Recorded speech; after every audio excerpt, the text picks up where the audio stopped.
இவர் புதுசாக ஆட்சிக்கு வந்திருக்காரு இல்லையா? ஸோ புதுசாக ஆட்சிக்கு வந்தபோது இந்த மின்வெட்டு இன்னும் கொஞ்சம் அதிகமாகவே இருக்குது. மின்சாரத்துறை அமைச்சருக்கே என்னன்னு புரியல. முதல்ல திமுக மேலே பழிய போட்டு பார்த்தாரு. அப்புறம் என்ன பண்ணார், இந்த மாதிரி பீக் அவர் டிமாண்ட் ரொம்ப அதிகமாக போச்சுன்னாரு. அதுக்கப்புறம் வந்து மெயின்டெனன்ஸ் சரியில்லை, பழைய டிரான்ஸ்ஃபார்மர் அது இதுன்னு ஒரு காரணத்தை சொன்னாங்க. இங்கே மின்வெட்டு இருக்குன்னு ஒத்துக்கிற அந்த மனப்பக்குவம் இவங்ககிட்ட இல்லை சார். அதாவது மின் தடைன்றாங்களே தவிர மின்வெட்டு எல்லாம் தமிழ்நாடு முழுக்க விவசாயிகள் போராடுறான். நீங்கள் எதாவது வாய் திறக்கிறீங்களா? ஏதாவது பேசுகிறீங்களா? ஒன்றும் பேசலையே. கேட்டால் திமுக அரசு கஜானாவே சாப்பிட்டு போச்சுன்னு அப்படி ஒரு ரீல்ஸை கிளப்பி விட்றீங்க நீங்கள்.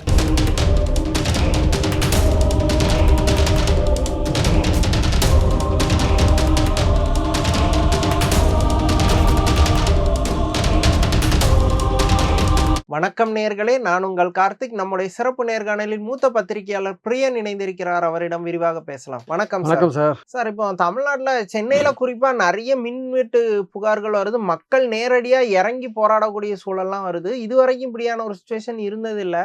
ஆனா இதுக்கு திமுக தான் காரணம், ஃபியூஸை பிடுங்கிட்டாங்கிற லெவல்லையே இவங்க ஒரு மாதிரி சுருக்குறாங்களா, ரியாலிட்டியை மறைச்சிட்டு? அதை எப்படி பாக்குறீங்க அந்த இஷ்யூஸ் சார்? இந்த மாதிரியான மின்வெட்டு ஒவ்வொரு சம்மர்லையும் வந்து தான் சார் இருக்கு.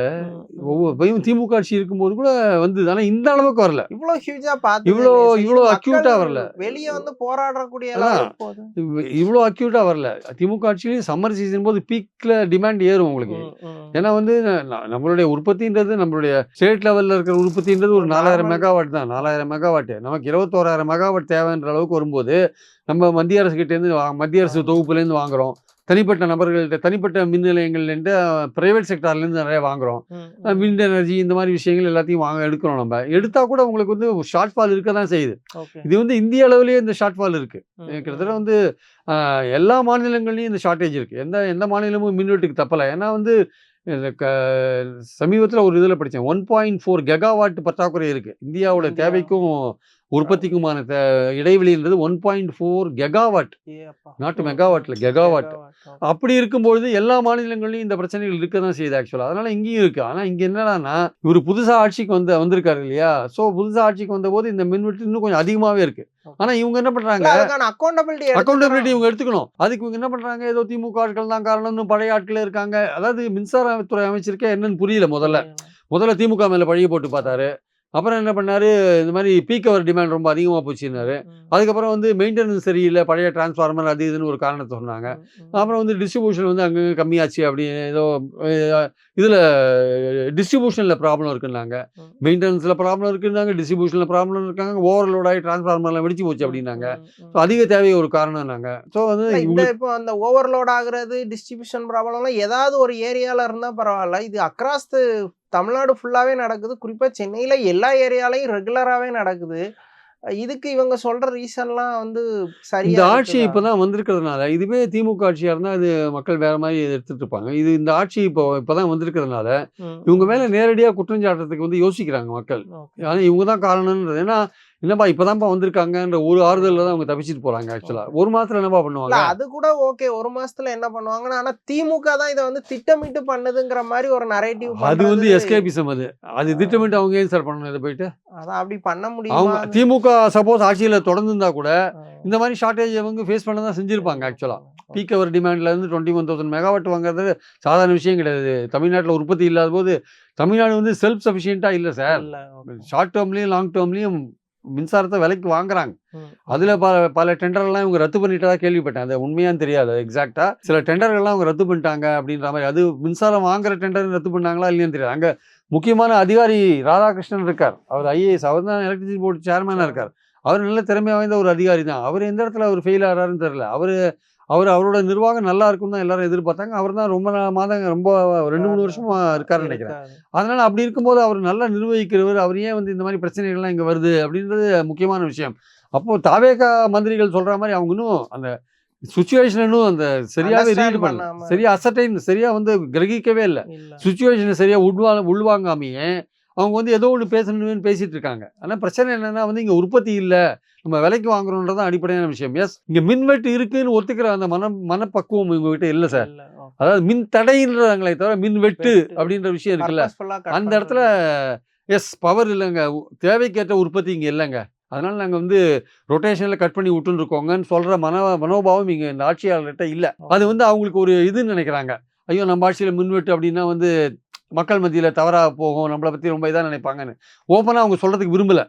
பட் ஏதோ ஒரு விஷயத்துல மின்வெட்டு இங்க இருக்குன்னு தான் அர்த்தம். விருப்பத்திற்கும் தேவைக்குமான இடைவெளி அதிகமா இருக்கும்போது, இவர்கள் வந்து ஏதோ ஒரு காரணத்த மேல பழிய போட்டு, அது திமுக மேலயும் பழிய போட்டு, இல்ல வேற ஏதோ டிஸ்ட்ரிபியூஷன் சரியில்ல, அது டிரான்ஸ்ஃபார்மர் ஓவர்லோடு அது ஏதோ ஒண்ணு சொல்லிட்டு போறாங்கன்னு வச்சுக்கோங்க. அதுல திமுக ஆட்களே சதி பண்ணிட்டாங்கன்ற அளவுக்கு போனாங்க முதல்ல ஆக்சுவலா வந்து. இல்ல அதான் ஃபியூஸ் கட்ட புடுங்குறது இதெல்லாம் அதாங்க. திமுக ஆள விட்டு பண்ற ரேஞ்சுக்கே ஒரு பிம்பத்த உருவாக்க அதாங்க. முயற்சி அது பண்றாங்க. வந்து விர்ச்சுவல் வாரியர்ஸ்லாம் அந்த மாதிரி தான் ஸ்ப்ரெட் சோசியல் பண்றாங்க. மீடியாலயே இந்த மாரிலாம் போட்டு ரீல்ஸ்லாம் விட்டுட்டு தானே இவங்க இதுக்கு முன்னாடி இருக்காங்க. ஆமா. சோசியல் மீடியாலயே வந்து தேர்தலுக்கு முன்னாடி என்ன மாரி ரீல்ஸ்லாம் விட்டாங்கன்னு பார்த்தோம். அதே ரீல்ஸ மறுபடியும் தொடர்றாங்க ஆக்சுவலா. அதாவது நீங்க வந்து ஃபேக்ட்டா ஒத்துக்கணும். அத விட்டுட்டு நீங்க ஏதோ பழி போடணும். நீங்க தேர்தலுக்கு முன்னாடி என்ன சொன்னீங்க? பெண்களுக்கு பாதுகாப்பே இல்ல. 3 வயசு குழந்தையிலேருந்து 80 வயசு பாட்டி வரையும் தெருல நடக்கவே முடியலன்னு சொன்னீங்கல்ல. ஆனா இன்னைக்கு என்ன சொல்றீங்க? தனி நாங்க மனித என்ன தனி மனித ஒழுங்கு, சமூக ஒழுங்குலாம் வேணும். இது ரொம்ப வருஷமா இங்க இருக்கு. இது இப்ப தான் தெரிஞ்சுதா உங்களுக்கு? ஃபேக்ட்டா ஒத்துக்கணும். தேர்தலுக்கு முன்னாடி நீங்க பண்ண அரசியல் என்ன? பெண்களுக்கு பாதுகாப்பே இல்ல தமிழ்நாட்டுல. ஸ்டாலின் தான் இந்த குற்றங்களுக்கெல்லாம் காரணம் தானே சொன்னீங்க. நேரடியா ஸ்டாலின் தான் காரணம்னு சொன்னீங்கல்ல. இப்ப நடக்கிற குற்றத்துக்கெல்லாம் நீங்க தான் காரணம் சொல்ல முடியுமா? உங்க கட்சிக்காரனே பெண்கள பெண்ண கடத்தின்னு போயிட்டு பாலியல் பலாத்காரம் பண்றாங்க. அப்புறம் வந்து பார்த்தீங்கன்னா, கோயம்புத்தூர்ல இன்சிடென்ட் நடக்குது. அப்ப இதெல்லாம் வந்து நடக்கும்போது பல இடங்கள்ல பல இன்சிடென்ட் நடக்குதுங்க. வேளச்சேரியில ஒரு 60 வயசு மூதாட்டி அந்த அம்மா ரோட்ல உட்காந்துருக்காங்க. அந்த அம்மாவ இழுத்துன்னு போய் பாலியல் பலாத்காரம் பண்றாங்க. நீங்க சொன்னீங்கல்ல வயசான கிழவிகளுக்கும் ஆபத்துன்னு திமுக ஆட்சியில சொன்னீங்க. உங்க ஆட்சியில மட்டும் என்ன நடக்குது? அது நடந்துன்னு தான் இருக்கும். அந்த காலத்துலயும் எல்லா காலத்துலயும் நடக்குதுங்க. நடந்தது. சொசைட்டில குற்றம் நடந்து தாங்க இருக்கு. இந்த சிங்கப்பெண் வந்து எவ்வளோ தூரம் அத பண்ணுவாங்க, தடுப்பாங்கன்னு தெரியாது. குற்றத்த தடுக்க முடியாது. நடந்த குற்றத்துக்கு வேணா குற்றவாளிய கண்டுபிடிச்சு அத தண்டனை வாங்கி விசாரணைய வேணா குடுக்கலாம். விரைவுபடுத்த அதுதான் முடியும். அது வந்து ஏற்கனவே திமுக ஆட்சியிலேயே பண்ணிட்டாங்க. பல குற்றங்களுக்கு வந்து திமுக ஆட்சியிலேயே வந்து தண்டனைலாம் வாங்கி குடுத்துட்டாங்க. அப்ப அரசியலுக்காக நீங்க அந்த விஷயங்கள்லாம் சொன்னீங்க. இப்போ நீங்களே வந்து ஃபீல் பண்றீங்க. இது சமூக ஒழுங்கு வேணும்னு இப்ப சொல்றீங்க. அப்போ பாலிடிக்ஸ் தானே. நீங்க பண்ணது பாலிடிக்ஸ் தானே. அப்போ திமுகவும் அந்த பாலிடிக்ஸ் தான் பண்ணுவாங்க அவங்க ஆக்சுவலா. அது அந்த இப்ப நீங்க சொன்ன அது மாரி மின்சாரம் ஆகட்டும், இல்ல இந்த பெண்கள் விஷயத்திலே ஆகட்டும், விவசாயிகள் விஷயத்திலே ஆகட்டும், நீங்க என்ன சொன்னீங்க? 5 ஏக்கர் கீழ 100% தள்ளுபடினீங்க. இப்ப என்ன சொல்றீங்க? ரூ. 50,000 தான் தள்ளுபடின்றீங்க. ஒவ்வொருத்தன் ரூ. 1,50,000 ரூ. 2,00,000 கடன் வாங்கிட்டு உட்காந்துருக்கான். எல்லாம் தமிழ்நாடு முழுக்க விவசாயிகள் போராடுறான். நீங்க ஏதாவது வாய திறக்கிறீங்களா? ஏதாவது பேசுறீங்களா? ஒண்ணும் பேசலையே. கேட்டா திமுக அரசு கஜானாவே சாப்பிட்டு போச்சுன்னு அப்படி ஒரு ரீல்ஸ கிளப்பி விடுறீங்க நீங்க. இப்போ உங்க வாக்குறுதிகள்லாம் எப்ப நிறைவேற்ற போறீங்கன்னு கேட்க போறாங்க அடுத்தது. இதெல்லாம் உங்களுக்கு பல பிரச்சனைகள் இப்படிலாம் இருக்கு. அதனால இது நிர்வாக ரீதியா அப்படி இருந்தாலும், நீங்க அரசியல் ரீதியா என்ன அதனால ஆனா உங்களுக்கு அத என்ன? ஒரு ஹானஸ்டா மீடியால அட்ரஸ் அட்ரஸ் பண்ற அளவுக்கு அவங்களுக்கு திறமை இல்ல. எடுத்துக்கதோ அது மாதிரியான அந்த மாரி ஹானஸ்ட்டா மீடியாவ அட்ரஸ் பண்ற மாரி தெரியல. பழி போடுற ஒரு மென்டாலிட்டி தான் அவங்களுக்கு இருக்கே தவிர, ஹானஸ்ட்டா இதுதாங்க பிரச்சனை, இதுதான் பிரச்சனைன்னு சொல்ற லெவல்ல அவங்க இல்ல ஆக்சுவலா. சொன்னா வந்து தங்களுடைய பலவீனமா மக்கள் அத நினைப்பாங்களோன்ட்டு அவங்க யோசிக்கிறாங்க. இப்போ மோடி வந்து ஒரு 15 வருஷத்துக்கு ஆட்சிக்கு அப்புறமும் இன்னமும் காங்கிரஸ் மேல பழிய போடுற மாதிரி இவர் 5 வருஷம் ஃபுல்லாவே டிஎம்கே மேல பழிய போடாத இருக்கணும்னு தான் மக்கள் நினைக்கிறாங்க. ஏதோ ஒரு 6 மாச காலம் பழிய போட்டு அட்லீஸ்ட் வேற ஏதாவது வழிய பார்த்துட்டு ஏதாவது பண்றதுக்கு ட்ரை பண்ணணுமே தவிர, இன்னும் பழையபடி பெண்கள் பாதுகாப்பு விஷயத்திலே ஆகட்டும், இல்ல விவசாயிகள் விஷயத்திலே ஆகட்டும், பல விஷயங்கள நீங்க சொன்னபடி நடந்துக்கல ஆக்சுவலா. அதாவது நீங்க சொன்னது ஒண்ணு, நீங்க பின்னாடி வந்து நீங்க சொன்னதையே மாத்தி நீங்க பேசுறீங்க. ஒரு குற்றத்துக்கு காரணம் திமுகன்னு குற்றம் சாட்டிட்டு, முதலமைச்சரோடே நீங்க குற்றம் சாட்டி அந்த அளவுக்கு போனீங்க நீங்க. இப்போ அதுக்கு சமூக ஒழுங்கு, தனி மனித ஒழுங்குன்னு ஒரு விஷயத்த எடுக்கிறீங்க. எந்த வேற ஏதாவது திட்டங்கள் நீங்க சொன்னீங்கன்னா வந்து, இல்ல உங்க வாக்குறுதி அப்படின்னா, இப்பதான் ஆட்சிக்கு வந்திருக்கோம், நிதி இல்லன்னு ஒரு விஷயத்த சொல்றீங்க. அதனால இவங்கள பொறுத்த மட்டும் வந்து, அவங்க வெளிப்படையா பேசவும் மாட்டேன்றாங்க. வெளிப்படையா பேசினா பரவால்ல. இன்னொரு எக்ஸ்கியூஸ் அவங்களுக்கு என்னன்னா, இப்பதான் ஆட்சிக்கு வந்திருக்காங்க. ஸோ அவங்க கொஞ்சம் டைம் குடுக்கணும் அப்படின்ற மாரி. அது வந்து கேட்கும்போது நியாயமா தான் இருக்கும். கரெக்ட் டைம் குடுக்கணும் அப்படின்னு. ஆனா வந்து குறைஞ்சபட்சம் இந்த பட்ஜெட் வரையுமாவது டைம் குடுக்கணும். பட்ஜெட்ல அவங்க என்ன மாரியான பிரசன்ட் பண்றாங்க, அவங்க விஷன் எப்படி இருக்கு அப்படின்றத பார்க்கணும். பொறுத்து இருந்தா பார்க்கணும் நம்ப. அவங்களுக்கு டைம் குடுக்கணுன்றதுல நமக்கு 2 கருத்து கிடையாது. ஆனா, நீங்க என்ன அரசியல் பண்ணீங்க தேர்தலுக்கு முன்னாடி? அத நீங்க நினைச்சு பார்க்கணும்ல. அப்ப இப்ப எதிர்க்கட்சிகள்லாம் அத பண்ணாங்கன்னா, நீங்க அத தப்புன்னு சொல்ல முடியாது. நீங்க பண்ணத அவங்க பண்ணுவாங்க. மின்வெட்டு போன்ற விஷயங்கள் எல்லாம் வந்து கண்டிப்பா வந்து வெளிப்படையான ஒரு விஷயங்கள் தன்மை இருக்கணும். என்ன நடக்குது? எங்க பிரச்சனை? அதான் மக்களுக்கு என்ன இஷ்யூங்கிறத சொல்லி இத சார்ட் அவுட் பண்ண இவ்வளவு டைம் ஆகுங்கிறதையாவது தெளிவா கம்யூனிகேட் பண்ணணும். அதுவே பண்ணாதது தான் பெரிய பிரச்சனையாவே நீங்க மின்சாரத்த பத்தியும் கூட ஒரு ஒயிட் பேப்பர் விடுங்க சார். நம்ம தேவை என்ன? நம்மளுடைய உற்பத்தி என்ன? மத்திய அரசு தொகுப்புலேருந்து எவ்வளோ வாங்குறோம்? பிரைவேட்லேருந்து எவ்வளோ வாங்குறோம்? நாங்க நாங்கள் வந்த பிறகு ப்ரைவேட்டில் இருக்கிற டெண்டரை கட் பண்ணிட்டோமா, இல்லை அதை அந்த டெண்டர் படியே வாங்கிட்டு இருக்கோமா இல்லையா, இல்லை புதுசாக ஏதாவது டெண்டர் போட்டோமா, இதெல்லாம் எமர்ஜென்சி ரீதியில் பண்ணுற ஒரு விஷயங்கள் தானே. அதெல்லாம் நீங்கள் மின்சாரத்தை பற்றி ஒரு பிளைனாக ஒரு அசம்பிளிலேயோ இல்லை ஒரு பேப்பரை வெளியிடுங்க. அது தமிழ்நாட்டுடைய மின் தேவை பற்றி எல்லாம் ஒரு ஒயிட் பேப்பர் நீங்கள் வெளியிடுங்க. இது நிதிக்கு எப்படி வெளியிட போகிறீங்களோ அதே மாதிரி வெளியிடுங்க. மக்கள் எல்லா ஏரியாலையும் போராடிட்டு இருக்கவங்க என்ன சொல்கிறான், எங்களுக்கு எதுவும் ரெஸ்பான்ஸே இல்லை, மின்சார இலாக்காவில் ரெஸ்பான்ஸே கிடையாதுன்றான் அவன். அப்போ நீங்கள் வந்து மின்வெட்டு இருக்குன்னு நீங்கள் ஒத்துக்க மாட்டேன்றீங்க, மின் தடை இருக்குன்னு தான் ஒத்துக்கிறீங்க. மின் தடையா மின்வெட்டான்றதுக்கு பதில் சொல்லுங்க. ஆக்சுவலாக சார் இப்போ அந்த சிங்கப்பெண் திட்டமே ஒரு மாதிரி அது என்ன விளம்பரத்தின் நோக்கத்துல தான் இருக்குதா? அதோட பொதுவாக பெண்களுக்கான பிரச்சனைகள்ங்கிறது 90% மேல அவங்களோட க்ளோஸா பழகினவங்களால தான் வருது. இது ஏதோ ரோந்து போறது மூலமா அந்த பெண்களுக்கு எதிரான குற்றச்செயலை தடுத்துடலாங்கிற அளவு குறுகிய பார்வையில அதை அப்ரோச் பண்றாங்களா? இல்லை, அந்த பார்வையே வந்து சரியில்லை சார். அதாவது நம்ம போலீஸ் இருக்காங்க, சட்டம் ஒழுங்கு போலீஸாக இருக்காங்க, அதனால வந்து குற்றங்கள்லாம் குறைஞ்சி போச்சா, கொலையெல்லாம் குறைஞ்சி போச்சா? தலையை வெட்டி பெரம்பூர் ஸ்டேஷனில் போடுறான், உடலை வெட்டி எங்கேயோ செங்கல்பட்டு ஏரியில் கொண்டு போடுறான். இது நடக்குதா இல்லையா? எவ்வளவோ கொலைகள் நடக்குதா இல்லையா? நடந்து தான் இருக்கு.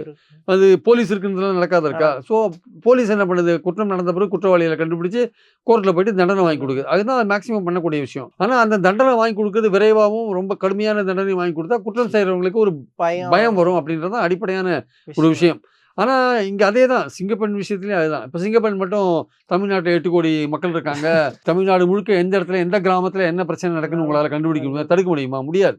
நீங்கள் எல்லா கிராமங்கள்லையும் சிசிடிவி கேமரா வைப்பீங்களா, இல்லை எல்லா வீட்டுக்கு முன்னாடி சிசிடிவி கேமரா வைப்பீங்களா? முடியாது. ஆனால் நீங்கள் எல்லாம் எலெக்ஷனில் அந்த அளவுக்கு நீங்கள் பெருசாக பேசிட்டீங்க, அதை பற்றி நீங்கள் பேசிட்டீங்க. இப்போ நீங்கள் ஏதோ ஒன்று பண்ண மாதிரியான தோட்டத்தை நீங்கள் கொண்டு வரணும். ஆக்சுவலாக லான்ச் பண்ணக்கப்புறம் அந்த மகளிர் போலீஸ்லாம் போய் பஸ்ல போய் ஏறி பேசுறது, இந்த மாதிரி ஒரு விளம்பர ரீதியாவே அதை அப்ரோச் பண்ற மாதிரி இல்லை பேசலாம் சார், எல்லாமே பண்ணலாம். குற்றம் நடக்கிறது எப்படி தடுக்கிறது? நீங்க அந்த மாதிரி ஒரு பெண்கள் பாதுகாப்புக்கு நான் இந்த மாதிரிலாம் ஒரு நடவடிக்கை எடுக்கிறேன் பாருங்கன்னு காமிக்கிற அந்த இதுல தான் ஆக்டிவிட்டில தான் நீங்க இருக்கீங்க தவிர உண்மையான ஒரு குற்றம் நடந்தா அதை தடுக்க முடியாது.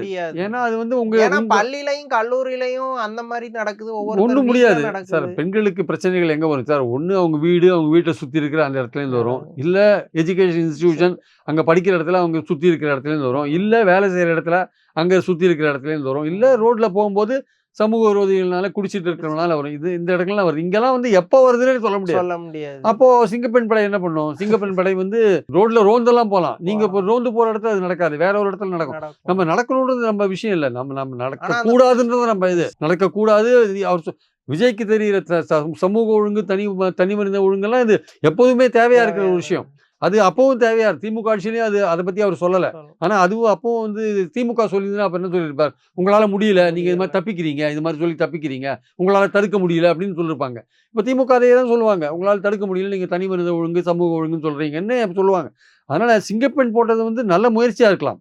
அவங்க என்ன பண்ணுவாங்க, குற்றம் நடந்த பிறகு குற்றவாளிகளை கண்டுபிடிக்கிறது, அப்படி இல்லை பெண்களுக்கு வந்து ஒரு எஜுகேட் பண்ணுறது, அந்த மாதிரி கூட பண்ணலாம். ஒரு பெண்கள் கல்லூரியில் போயிட்டு அவங்களை எஜுகேட் பண்ணுறது, இல்லை ஆண்கள் கல்லூரியில் போயிட்டு எஜுகேட் பண்ணுறது, ஆண்களை எஜுகேட் பண்ணுறது, அந்த மாதிரி வேணால் ஏதாவது பண்ணலாமே தவிர குற்றம் நடந்த பிறகு நீங்கள் சம்மந்தப்பட்டவங்களை பிடிக்கலாம், விரைவாக பிடிக்கலாம், விரைவாக பிடிச்சி விரைவாக கோர்ட்டில் நடவடிக்கைகள் எடுத்து தண்டனை வாங்கி கொடுக்கலாம்.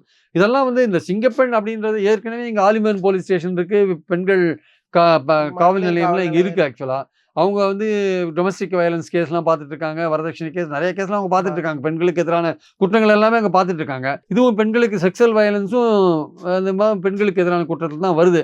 அப்போ இந்த சிங்கப்பெண் படை எப்படி தனிப்பட்ட முறையில் செயல்பட போதா, அது மறுபடியும் கேஸ் எடுத்துன்னு போய் ஆலிமன் போலீஸ் ஸ்டேஷன் தான் கொடுக்க போகிறாங்களா? அவங்க எப்படி தடுக்க போறாங்க? தடுக்கிறதுன்ற பாயிண்டே வந்து அதுக்கான சாத்தியங்கள் எப்படின்றது நமக்கு உண்மையிலேயே புரியல. அதான் அவங்க டீப்பா அப்ரோச் பண்ண மாதிரியும் தெரியல. ஜஸ்ட் ஒரு சீன் காட்டுறதுக்கு ஒரு இதை உருவாக்கிட்டேன் சார். எங்களுக்கு ஒரு இனிஷியேட்டிவ் இருக்கு, நாங்க அது சம்பந்தமா ஒரு முயற்சி எடுக்கிறோம்னு காமிக்கிறாங்க. அதாவது ரொம்ப பேசிட்டாங்க இல்லையா தேர்தலுக்கு முன்னாடி, அதனால ஏதோ ஒன்று காமிக்கணும், ஒரு ஆக்டிவிட்டியை காமிக்கணும்னு அவங்க பண்றாங்க சார். ஆனா இந்த ஆக்டிவிட்டி எந்த அளவுக்கு பலன் கொடுக்கும்ன்ற விஷயம் இருக்குல்ல, அது ஒரு கேள்விக்குறியா இருக்கிறத நம்ம பாக்குறோம். அதனால வந்து இதெல்லாம் செயல்படும் போது தான் நமக்கு தெரியும். அதுக்கு போட்டிருக்கிற அதிகாரி ரொம்ப திறமையான அதிகாரின்றதுல எந்த விதமான சந்தேகமும் இல்லை. அதுக்கு போட்டிருக்கிற உயர் அதிகாரி. பட் ஆனால் அதோடைய பர்பஸ் என்ன, அது ரோல் எப்படி பிளே பண்ணும்? அது ஆக்சுவலா நீங்க தடுக்கணும், குற்றங்களை தடுக்கணும்ன்றது இல்லை, தடுக்கணும் அப்படின்னீங்கன்னா அது நிச்சயமா அதுக்கான சாத்தியங்கள் ரொம்ப ரொம்ப குறைவு. அதை எப்படி பண்ணுவாங்க நமக்கு தெரியாது. ரோந்து போய் தடுக்க முடியாது, ரோந்து போய் கண்டிப்பா தடுக்க முடியாதுங்க. இப்போ சாதாரண போலீஸே ரோந்து போயிட்டு இருக்கான், அதுக்கு கிரைம்லாம் குறைஞ்சு போச்சான்னு? குறையாது. ஏதோ ஒன்று நடந்து தானே இருக்கு.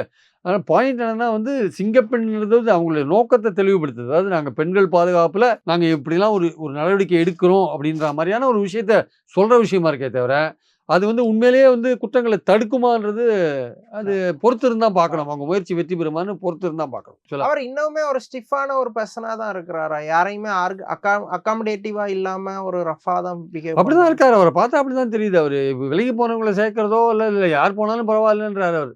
எனக்கு ஒண்ணும் கவலை இல்லைன்றார். ஆனா அவர் ஒண்ணு புரிஞ்சுக்க மறந்துடுறாரு. அந்த வோட் பேங்க்ன்றது வந்து ஏடிஎம்கே வோட் பேங்க்ன்றது இதான் கடைசியா அவருக்கு கொடுத்த வாய்ப்பு. எடப்பாடி பழனிசாமிக்கு அந்த வோட் பேங்க் கொடுத்த வாய்ப்பு இதான் கடைசி. இந்த கடைசி வாய்ப்புல நீங்க ப்ரூவ் பண்ணல. இந்த வோட் பேங்க் உங்களுக்கு அடுத்த தடவை ஹெல்ப் பண்ணாது. அது உடைஞ்சு போயிடும். அது உடையறதுக்கான சாத்தியங்கள் தான் அந்த பிரமுகர் எல்லாம் இப்போ சேர்றாங்கல்ல. திமுகல கொஞ்சம் பேர் சேர்றாங்க. தாவேக்கால நிறைய பேர் சேர்றாங்க. அந்த வோட் பேங்க் உடையறது தான். இப்போ அடிப்படை கட்டுமானமே இல்லை தாவேக்காவுக்கு. இப்போ இந்த மாதிரி ஆட்கள்லாம் வரும்போது அந்த கட்டுமானத்தை தாவேக்கா கீழே உருவாக்குவாங்க. நிறைய அப்போ அதிமுக கட்டுமானம் தான் இங்க உருவாகுது. அதிமுக ஆட்கள் வந்தாங்கன்னா அதுதானே உடஞ்சு போகுது. அதிமுக என்ன கட்டுமானம் இருக்கும்? ஸோ அது புரியல. அவரு எடப்பாடி பழனிசாமி அவர் வந்து ரொம்ப ஸ்ட்ராங்கா இருக்கிற மாதிரியும் ஒரு அயன் ஹேண்ட் இரும்பு கரங்களோட செயல்படுற மாதிரி நினைக்கிறாரு. ஆக்சுவலா அது இரும்பு கரங்களே இல்லை. ஆக்சுவலா வந்து அது வந்து அவர் அவர் அவர் அப்படி நினைச்சிருந்தாருன்னா அவர் வந்து மண்கோட்டை கட்டுறாருன்னு வேற ஒன்றும் கிடையாது. அது வந்து அந்த கோட்டை வந்து இடிஞ்சு போயிடும். அவர் என்ன நினைச்சிட்டு இருக்காரு, நான் ஸ்ட்ராங்கா இருக்கிற மாதிரி நினைச்சிட்டு இருக்காரு. அது தப்பு. ஏன்னா சோதனையான காலகட்டத்தில் ஒவ்வொரு கட்சியும் ஒவ்வொரு விதமான முடிவுகளை மேற்கொள்வாங்க. அதுதான் இப்போ திமுகவுக்கு இதான் பிரச்சனை. இப்போ அது ஒரு சோதனையான காலகட்டத்தில் இருக்கு. தன்னுடைய தோல்விக்கு என்ன காரணம்னு அதுவே யோசிச்சு அவங்க என்ன பண்றதுன்னு முடிவு பண்ணாத எல்லா கட்சிக்காரங்களாம் எல்லாருமே ஒருத்தர் வந்து மந்திரிகள் காரணம்னுவாங்க, ஒருத்தர் வேற ஏதோ காரணம்னுவாங்க, ஒருத்தர் உதயநிதி காரணம், ஒருத்தர் பெண் நிறுவனம் காரணம்னு பல விஷயங்கள் சொல்லுவாங்க. இப்போ அவங்களே தங்களுடைய கட்சியை கட்டமைக்க வேண்டிய கட்டாயத்தில் இருக்காங்க. அப்போ அவங்க தங்களை தக்க வைத்துக் கொள்ள 22 எம்பிக்கள் லோக்சபா, 10 ராஜ்யசபா எம்பிக்கள் இவங்களை வச்சுட்டு அவங்க என்ன பிளே பண்ணணுமோ அதை பண்ணுவாங்க. மத்தியிலேருந்து நமக்கு பிரச்சனைகள் வருதுன்னா அதை எப்படி தடுத்து நிறுத்துறது, மாநிலத்தில் நம்ம சமாளிச்சுக்கலாம். மத்திய அரசுலேருந்து வர பிரச்சனைகளை சமாளித்தாலே ஓரளவுக்கு நீங்கள் மெயின்டைன் பண்ணிடலாம். மாநில அரசு பிரச்சனைகளை சமாளிக்கிறது ஒன்றும் பெரிய கஷ்டம் கிடையாது. என்ஃபோர்ஸ்மெண்ட்டு, சிபிஐ போன்ற விஷயங்கள், சிபிஐ வந்து இப்போ கேஸ் பதிவு பண்ணிட்டாங்க. இந்த மாதிரி நிறைய என்ஃபோர்ஸ்மெண்ட்டு கேஸை பதிவு பண்ணுவாங்க. இந்த மாதிரி நிறைய சிபிஐ செந்தில் பாலாஜி கேஸு, இந்த டிரான்ஸ்ஃபார்மர் கேஸு, நிறைய கேஸ்லாம் ஓடிட்டு இருக்கு. அப்பாயின்மெண்ட்ஸ் கேஸு, முனிசிபாலிட்டியில் அப்பாயின்மெண்ட்ஸ் கேஸ் நிறைய ஓடிட்டு இருக்கு. அதெல்லாம் உள்ள என்ஃபோர்ஸ்மெண்ட் வந்தானே பெரிய பிரச்சனையாக போயிடும். அதனால தங்களை தக்க வைத்துக்கொள்ள திமுக வந்து என்ன மாதிரியான நடவடிக்கைகள் எடுக்குதுன்னு சொல்ல முடியாது. அப்படிப்பட்ட நடவடிக்கைகள் எடுக்கும்போது அது பார்லிமெண்ட்ல அது கையில் இருக்கிற மெம்பர்கள்லாம் அந்த அவங்க நடந்துக்கிற முறைகளை பார்க்கும்போது நமக்கு என்ன தோணுன்னா, இவங்க பாஜக பக்கத்தில் போயிட்டாங்களோ, நெருங்கிட்டாங்களோன்ற ஒரு எண்ணம் கூட தோணும். அப்படி நெருங்கி போனாலும் அது ஆச்சரியப்படுறதுக்கு இல்லைன்றதான் என்னுடைய கருத்து. ஏன்னா அவங்க தற்சமயத்துக்கு வந்து இந்த ஃபேஸை வந்து கடந்து போகணும். இந்த காலகட்டத்தை கடந்து போனதான் ஒரு சேஞ்சஸ் வரும்போது அவங்க வந்து அப்பதான் வந்து இன்னும் ஒரு 10 மாசமோ ஒரு வருஷம் கழிச்சோ ஒரு சேஞ்சஸ் வரும்போது அப்பதான் வந்து சேஞ்சஸ் வரலாம், வராமையும் போகலாம். அடுத்த சேஞ்சுக்காக காத்துட்டு இருக்காங்க டிஎம்கே. அது வரையும் காலத்தை நீங்க கடத்தணும்ல. அதுதான் டிஎம்கே பண்றது. இவர் என்ன விஜய்க்கு என்னன்னா வந்து காங்கிரஸை கூட சேர்த்துட்டாரு, மெஜாரிட்டி இல்லைன்னு சேர்த்துட்டாரு. இப்போ அடுத்தது இடைத்தேர்தல்லாம் வருது. இப்போ விட முடியாது. பஞ்சாயத்து தேர்தலில் கூட்டணியில் இருந்தால் தான் காங்கிரஸுக்கும் நல்லது. அதுதான் வந்து நேற்று போய் சந்திச்சிட்டாரு சோனியா காந்தி. இப்போ இனிமேல் அவங்க ஓகே பண்ணியிருப்பாங்க. காங்கிரஸுக்கு ஒரு பெனிஃபிட் வந்திருக்கு இல்லையா? அதனால் வந்து இனிமேல் சிபிஐயும் நீங்கள் கேட்ட மாதிரி அவங்களும் திமுக அந்த மாதிரி நமக்கு தேவையில்லை. அவங்களும் உள்ளாட்சி எலெக்ஷன்ஸில் தாவேக்காவோடய போகிறதுக்கான வாய்ப்புகள் நிறையா இருக்குது. ஏன்னா தாவேக்காவோட போனால் வின் பண்ணுறதுக்கான வாய்ப்புகளும் நிறையா இருக்குது. அப்போது திமுக தனித்தே விடப்பட்ட ஒரு விஷயமா தான் இங்கே பார்க்குறோம். அது கூட சிபிஎம்மும் கிடையாது. அவங்க சொல்லிட்டாங்க தமிழ்நாட்டில் திமுக கூட்டணியோட இல்லைன்ட்டு. மதசார்பற்ற அணின்னு ஒன்று கிடையாதுன்னு சொல்லிட்டாங்க. வீரபாண்டியனும் இல்லைன்னு சொல்லிட்டாரு. நேற்று விஜய் சந்திச்சதோட விளைவு தான் இது. ஆக்சுவலாக தேமுதிகவை நீங்கள் நம்ப முடியாது. அவங்க என்னைக்கு போவாங்க, எந்த இதில் போவாங்க, யாரை சப்போர்ட் பண்ணுவாங்க நம்ப முடியாது. மீதி இருக்கிறதெல்லாம் கொங்கு நாடு மக்கள் கட்சி, சின்ன கட்சி எல்லாமே அது ஒன்றும் பெரிய விஷயம்லாம் கிடையாது. அதனால திமுக வந்து தனிமரமாக விடப்பட்டிருக்கு. தன்னுடைய பாலிடிக்ஸை வந்து பிளான் பண்ண வேண்டிய கட்டாயத்தில் அது இருக்குது. இன்டெலிஜென்ட்டாக எப்படி அடுத்த ஒரு பெரிய அரசியல் மாற்றம் வர வரையும், ஒரு திருப்பங்கள் வர வரையும் தன்னுடைய கட்சியை வந்து தக்க வைக்கணும். அதுக்கு என்ன வழிமுறையோ அது பண்ணுவாங்க. அப்படி பண்ணும்போது அவங்க பாஜகவோட நெருங்கி போயிட்ட மாதிரியான ஒரு தோற்றம் நமக்கு தெரிஞ்சுதுன்னா அது ஆச்சரியப்பட வேண்டியது இல்லைன்றது என்னுடைய கருத்து. தமிழ்நாடு அரசியல் குறித்து பல விஷயங்களை விரிவாக பேசுனீங்க. ரொம்ப நன்றி. தேங்க்யூ.